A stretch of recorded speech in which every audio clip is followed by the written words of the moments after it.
What's up, guys? It's CoachBrandbaker here, and today's video is going to be completely different. Completely different. Using children to spy up on gangs and terrorists.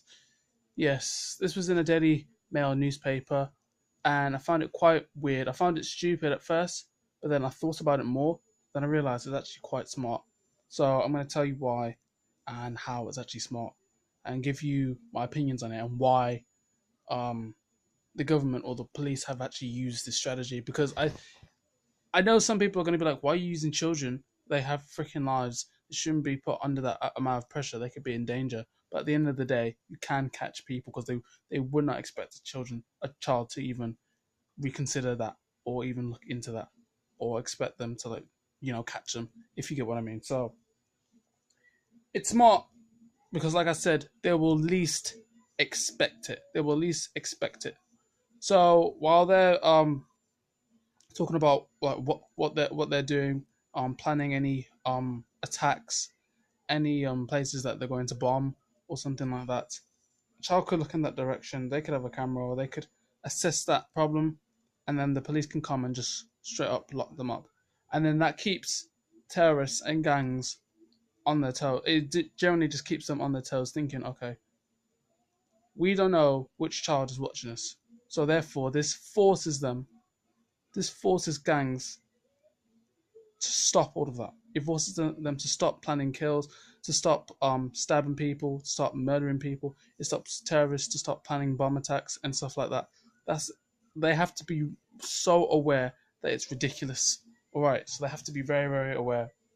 The second part, why I disagree with this is because there's just too much pressure on the child.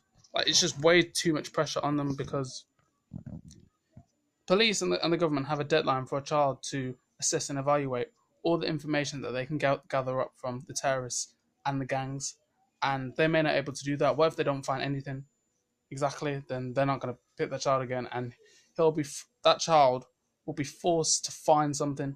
They'll be forced to find any sort of information that they can find. Bear in mind, they have school. They have to think about their future.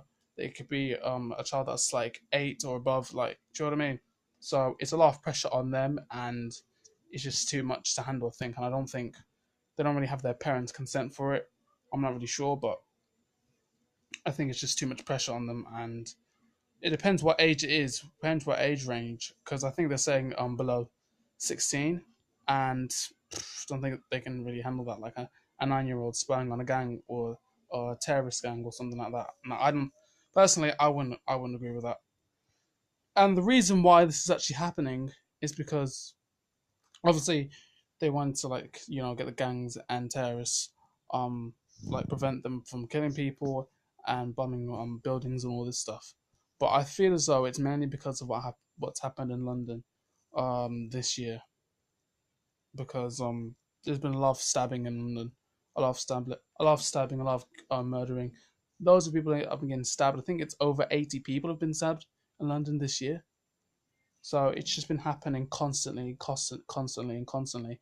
And police have just thought of new ways, new methods to just catch them and stop them from occurring.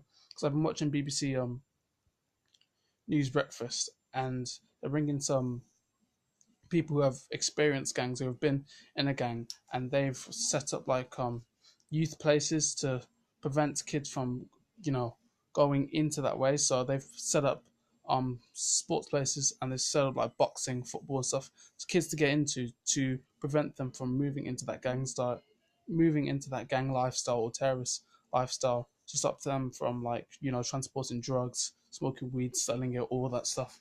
So I think that's the main reason why police have thought of this method, because London's the capital of England.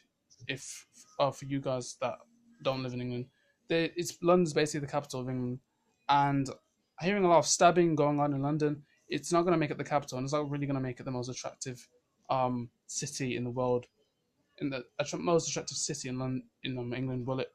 Exactly. So they've had to stop this, and the population will dramatically decrease hearing all of that stabbing in London. So that's pretty much my thoughts on it. Leave your thoughts down in the comments down below. Leave a like, and Comment what you think about the whole situation. Comment every single thing you think about the whole situation, and think of a method of about what they should do to stop gangs and terrorists um from killing loads of people and serving them. And that's pretty much the end of this video. I'll leave my social media links down in the description below. My arms are getting tired. I'll see you guys later.